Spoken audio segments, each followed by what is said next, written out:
Alright, Shalom. I'm going to start off by giving all praises, honors, and glories unto Yahweh, Bahashim, Yahweh Shai, Bahashim, Rakha Kodash.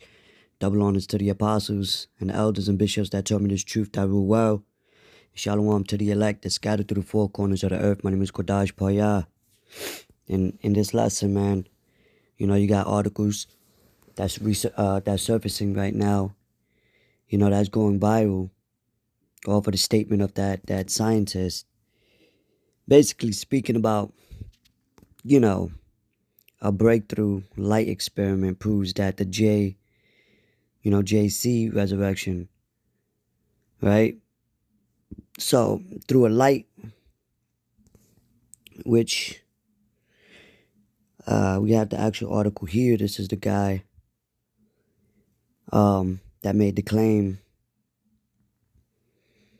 So it says, I want to get it from here first because this is another article, but it says scientists claim light experiment may point to the power behind JC's resurrection. Right? We know he resurrected on the third day. Not like these Catholics and Christians point out with this whole Easter thing going on, which is pagan. Right? We're in the time of the Passover. Important time. Right? The time when Yahweh Shai, hey man, which his name is Yahweh Shai. Right? When he came to that sacrificial lamb. We know that. But it says a new report highlights a controversial scientist experiment suggesting that an intense burst of light beyond anything currently achievable on Earth could be responsible for a phenomenon linked to the image on the Shroud of Turin, which is a cloth that they claim to have, raising renewed discussion about the resurrection of JC. So, renewed discussion about the resurrection, right? With a cloth of Turin that people claim to have to this day, right? I believe they wanted part of his garment to make merchant, but regardless of the matter, first of all, he don't look like this. This is not a real depiction of his image.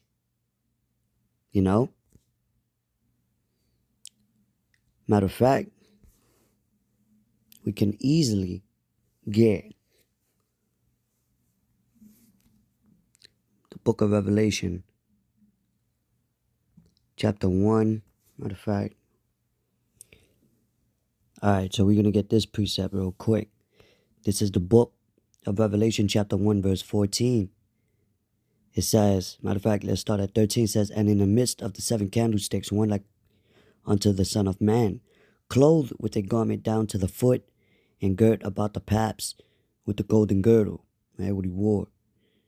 Right? It says, his head and his hairs were white like wool, as white as snow, describing the color of the hair on his head. His head and his hairs were white like wool, because we know he had an afro with a beard connected, so it was white. It describes how it looked white. It says white like wool, and it described the texture of it. Okay? As white as snow, and his eyes were as a flame of fire. We know the scriptures speak about him sipping on some wine. And how it can affect a person's, facial demeanor. I mean, even in the book of Daniel gives the description of the Father and the Son as well. Even we're made in his image, but that's not talking about everybody. Alright? And his feet, like unto fine brass. So fine brass is like as the color of a penny.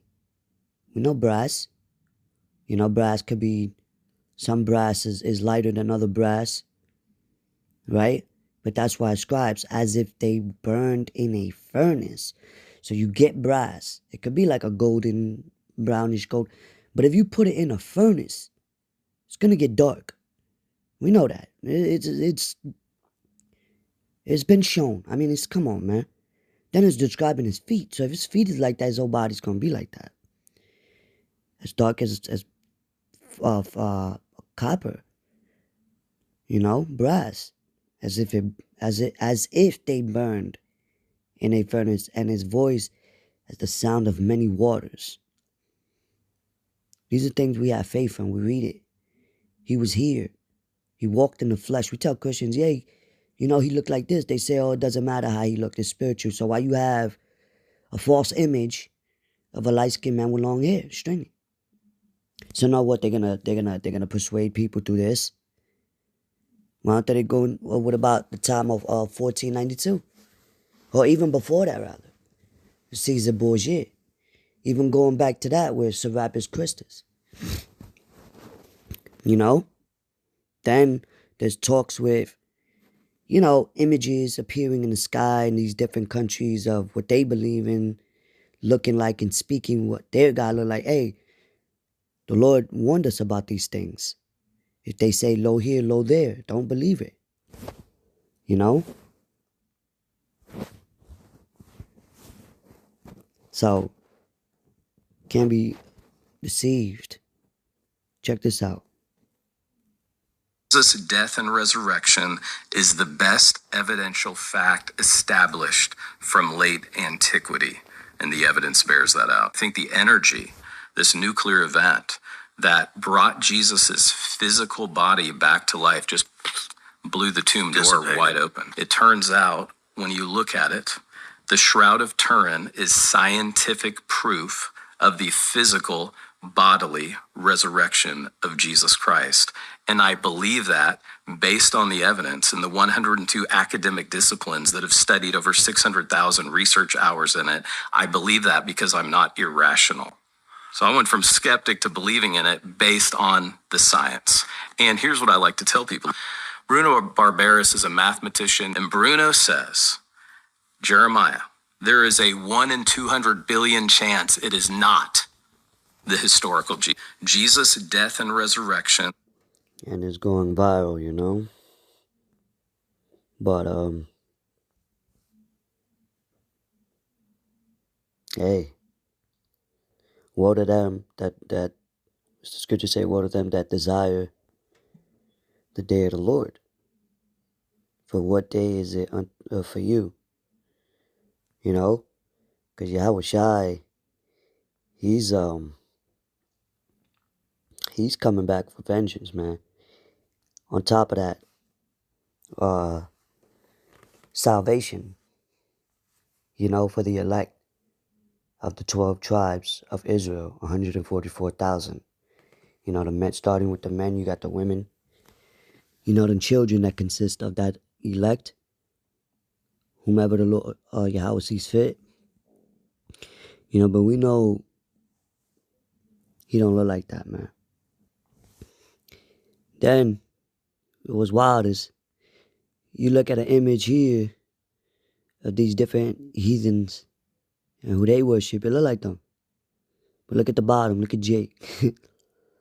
It's not funny, but it's like they don't know who their power is, who they came from. You know? And you have the descriptions here, depict a little illustration. You know? So don't be fooled. However they try to, you know, cause a false image through away their technology. Many, you can have many false leaders try to persuade people too. You know? But be not deceived, the scriptures say, for the Lord, for God is not mocked. You know? And these are illustrations according to the verses in the scriptures. Because there's proof of prophetic events that occurred, not only just the resurrection, but even the ark, the Noah's Ark over there in Turkey, and even chariots under the sea that was found. You know, there's architects and physical evidence of events that took place during the time of different prophets and events that the scriptures describe, you know. So, and even over here in the book of Daniel chapter 7 verse 9, the King James Version describes the hair of the Ancient of Days. Who's that? The Most High. You know? It says, I beheld till the thrones were cast down, and the Ancient of Days did sit, whose garment was white as snow, and the hair of his head like the pure wool. His throne was like the fiery flame, and his wheels as a burning fire. Fiery stream issued and came forth from before him. Thousands ministered unto him, and 10,000 times 10,000 stood before him. The judgment was set, and the books were opened. And hey, we know Yahushua came to reveal them, open them 7 seals. But hey, anyway, with that, I'm gonna say shalom.